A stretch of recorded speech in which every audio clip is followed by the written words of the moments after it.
해당 영상의 내용 전체는 그저 저의 의견일 뿐임을 알립니다. 린-마누엘 미란다는 뮤지컬 작곡가, 작사가 또 배우입니다.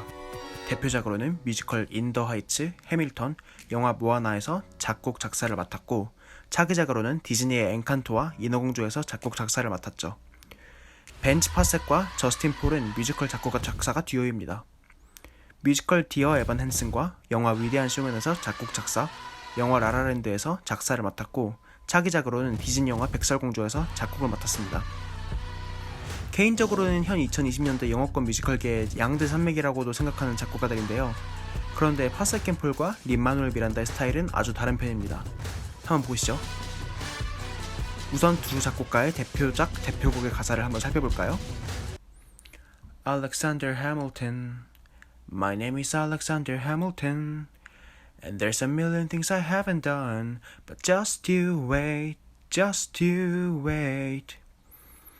Even when the dark comes crashing through, when you need a friend to carry you, and when you're broken on the ground, you will be found. 네, 차이를 느끼시겠나요? 다른 작품도 살펴보죠. In the heights I flip the light and start my day.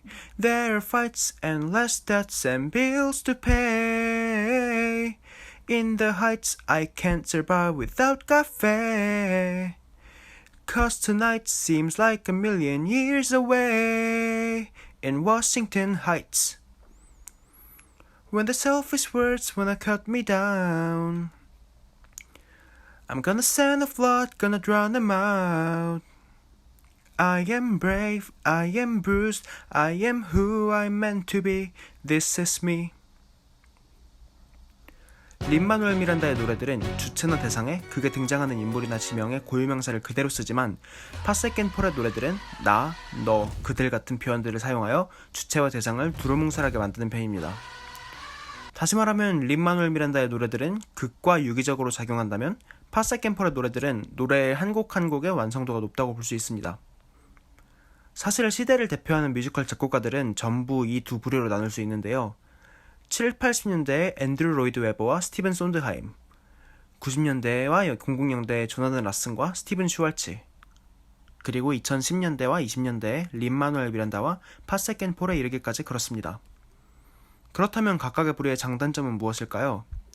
우선 린-마누엘 미란다와 같은 극과 유기적으로 흐르는 음악의 경우엔 극의 내용을 모르면 음악에 전혀 공감할 수 없다는 점이 단점인데요.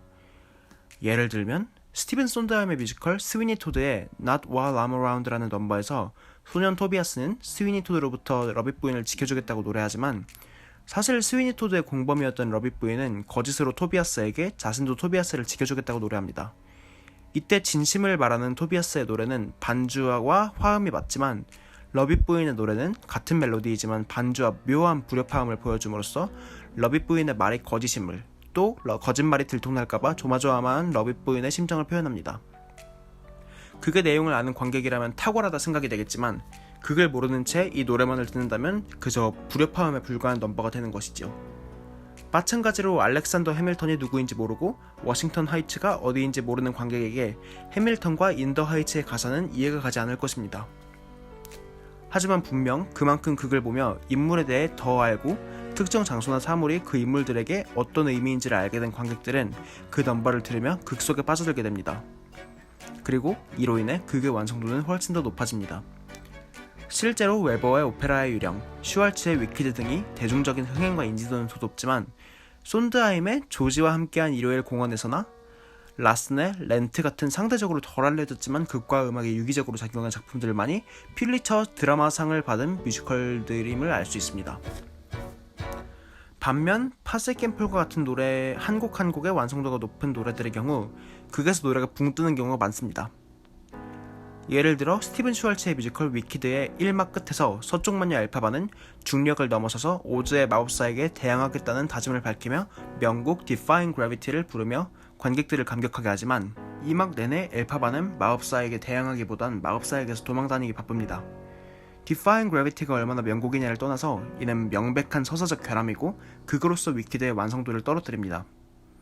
또한 파셋 캠폴의 위대한 쇼맨과 디어 에반 핸슨은 도덕적으로 문제가 있는 인물들에게 너무나도 아름다운 노래를 줌으로써 이들의 부도덕적인 행동을 아름다운 이야기를 묘사한다는 비판을 받기도 했습니다. 이는 파세켄폴의 노래들이 얼마나 아름다운지에 대한 반증인 동시에 이 작품들의 노래들이 서사적인 문제를 만든다는 말 또한 되죠.